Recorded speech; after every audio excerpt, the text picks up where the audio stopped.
Kamusta mga ate, kuya, beshi? Si Chari po ito mula sa The Sun, Moon, Stars, PH Tarot. Ipapaalam ko lang po na ito po ay isang general read o pangkahalatang pagbabasa at maaring hindi lahat ay magtugma sa inyong sitwasyon. I-check din nyo ang inyong Moon, Rising at Venus sign. Baka doon mas tumugma ang read para sa inyo. At kung ang mensahe ay tama sa inyo, paki-like lang po at mag-subscribe kung hindi pa ninyo ito ginagawa. Okay, mag-umpisa na po tayo. Hello po mga ate, kuya, beshies. Kamusta na po kayo? Andito ulit ako si Chari para naman another reading, and this is for the sign of Capricorn, Sun, Moon, Rising, and Venus. And of course, welcome po yung mga cross-watchers ni Capi at yung mga bago po nating mga viewers. Tignan po natin ngayon kung ano yung mensahe na gustong iparating sa iyo para sa buwan ng Pebrero. At binabati ko po kayo ng advance Happy Valentine's Day.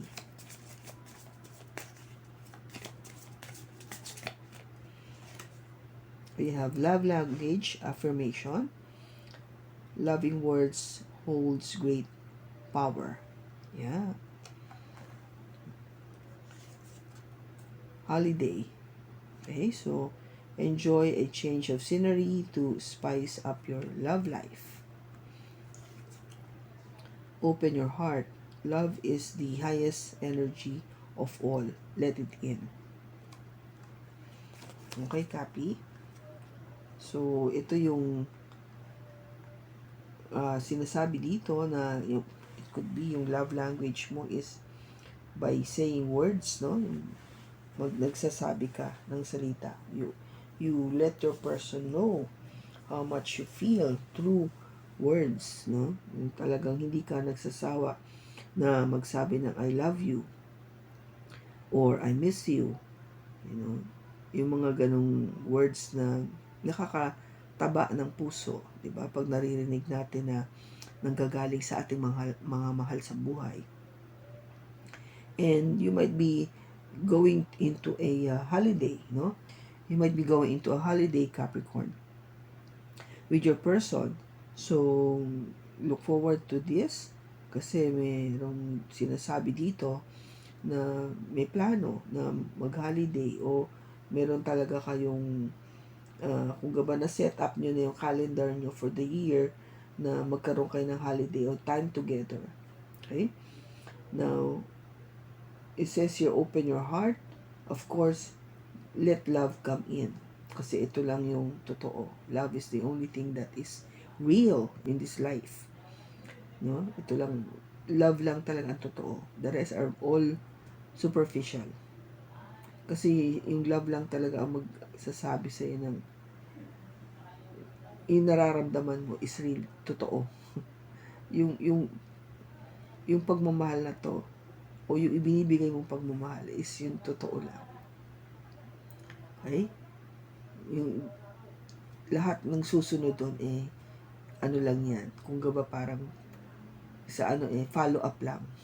Hindi talaga siya yung main. Okay? So, let us see kung ano yung makukuha natin sa tarot.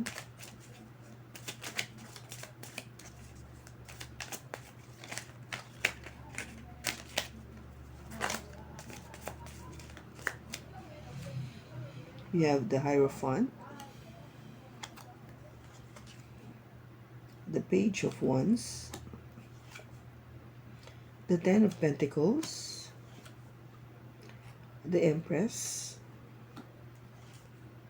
and the Ten of Cups. Bottom niya is the Nine of Wands. Okay, copy. So, yung Nine of Wands natin dito, medyo yung feeling na nakakapagod, di ba? Nakakapagod talaga na maghintay, nakakapagod na umasa, nakakapagod na maging parang on alert all the time.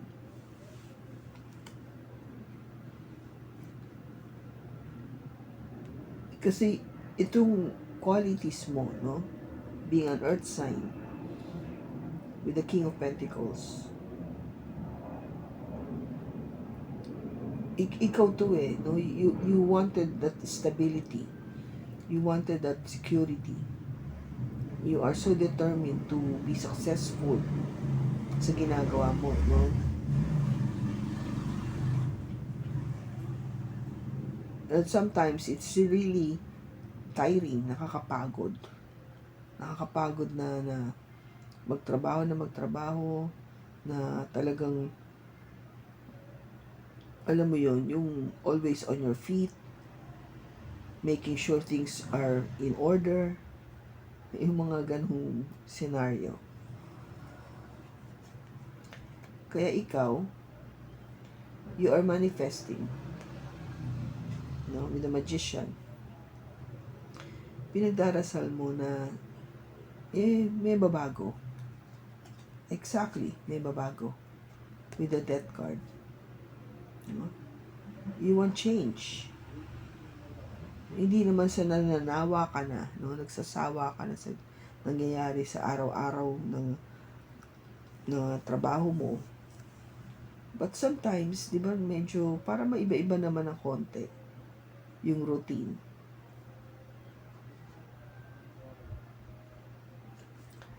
Something na hindi mo alam pa with the moon. This is an energy coming from a Pisces. The Death is an energy coming from a Scorpio. And the Magician is an energy coming from a Gemini or a Virgo. So yung inaano mo, something na medyo hindi ka aware. So, kung ba parang exciting. Something exciting that you wanted to happen. Yung change na yun. Na parang, alam mo yung may iba-iba naman ng konti. In the past, if you are in a relationship na Capricorn, if you are married, no, kasi this is the Hierophant.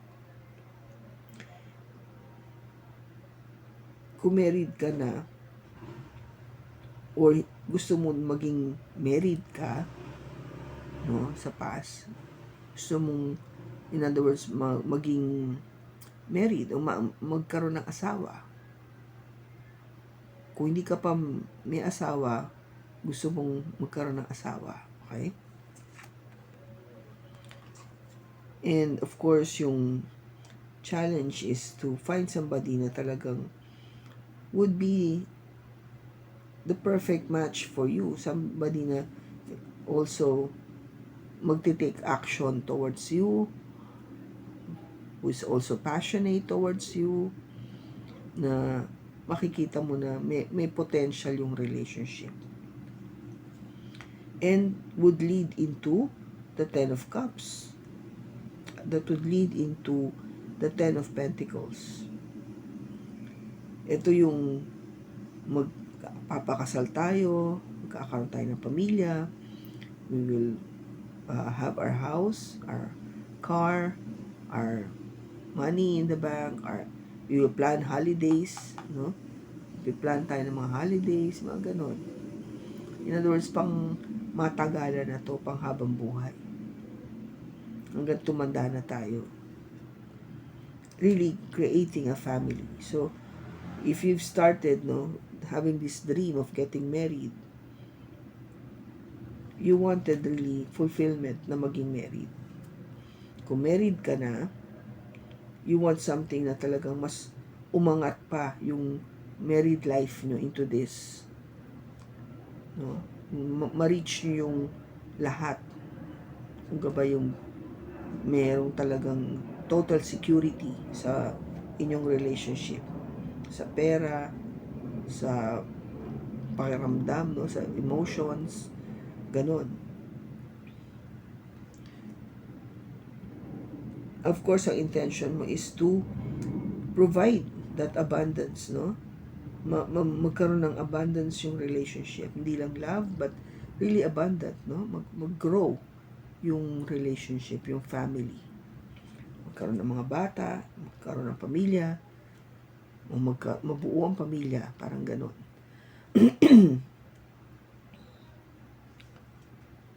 And ang outcome is of course the Ten of Cups, total happiness. Yun ang ultimate, no? You have two of the best cards here, Capricorn. At least my favorite two cards, the Ten of Coins, or the Ten of Pentacles, and the Ten of Cups. Mayaman ka na, masaya ka pa. Diba? Nasa iyo na. Ano pa? Pinagitnaan nyo pa ng Empress. I mean, if you read these three cards, paano sila lumabas? May pera ka na kasi nga you're full of love and abundance, and that's why you're so happy. Hanggang pa tapos na dapat yung reading, no? Ayan na, ganda-ganda na ng sinasabi dito. Parang ano pa ang hihingin mo? Kasi if you're manifesting this, no, marriage, and you want really somebody na very compatible or would be the same yung passion towards you. Ano pa, 'di ba? Nasa iyo na lahat.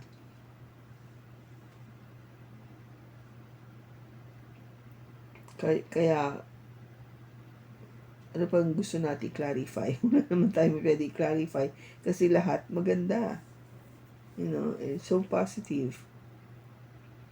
Sabi ko nga dito, if yung love language mo dito is to say things, say it, no? Huwag kang mag-hold back. If you feel like saying, I love you, then sabihin mo. Kasi yun ang love language nyo eh. Or at least yung person mo, I think you will be very vocal about how they feel. And you will be having a holiday, planning a holiday together. Kaya, you know, you open your heart, no? Open mo talaga yung puso mo sa pag-ibig kasi ito lang ang totoo. Ito lang yung isang bagay na talagang magbibigay ng kaligayahan sa atin. It's not much of the money, really. Oo, may pera kasi mabibili natin yung mga gusto natin. Pero pag nabili na natin, yun na. Parang hanggang dun lang. Pero yung kaligayahan na nararamdaman mo sa taong mahal mo at mahal ka, walang katapusan. Diba? Kasi iba yung dala ng pag-ibig sa atin. Kaya nga, sinasabi nila, the only thing real in this world is love. Okay? So, tingnan lang natin kung I really don't want to clarify anything kasi ang ganda ng cards mo. So, tingnan lang natin kung ano yung characteristics ng person mo.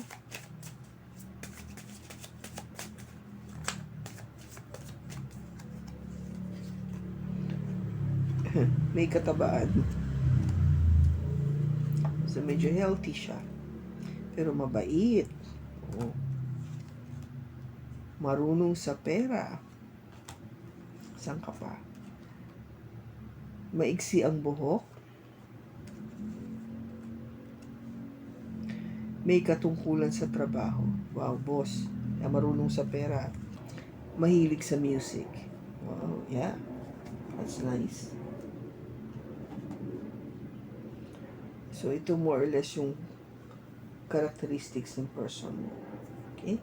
So, ano pa yung advice natin?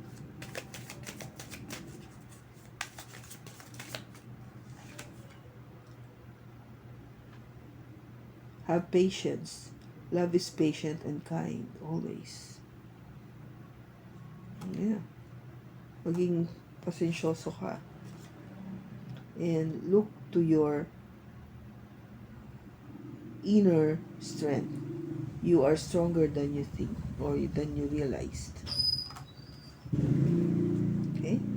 So, be patient lang. Hindi pa dumadating itong person na to sa'yo, dadating siya. O kung andyan na siya, maghintay ka lang. It will happen. Diba, sabi nila, just be patient. Now, ano yung timing natin dito? Kailan mangyayari itong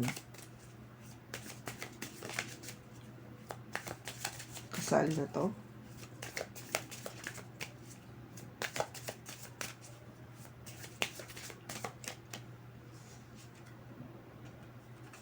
Let it happen organically.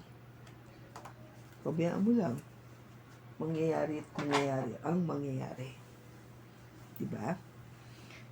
So, wala tayong specific timing dito. You just let it happen. Okay?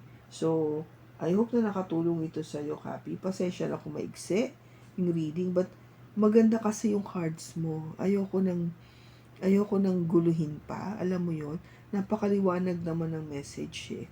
If you're manifesting to be married or you're already married, you wanted things na mas mag-progress to a much higher level ng security and happiness. Kung hindi ka pa kasal, this is what you wanted na mangyari, and eventually it will happen. Okay? Once you find that right person, the one for you, it will happen. Kasi yun yung minamanifest mo eh. That's what you're manifesting, you're praying for. O yung person na ma-meet mo, this is the one that would be talaga magpo-fulfill nitong manifestation na to. Okay? So, I hope na nakatulong ito sa iyo. Maraming salamat, Kapi, sa pagsama mo sa akin sa pagbasa na to. Sa susunod po muli, ingat ka and God bless.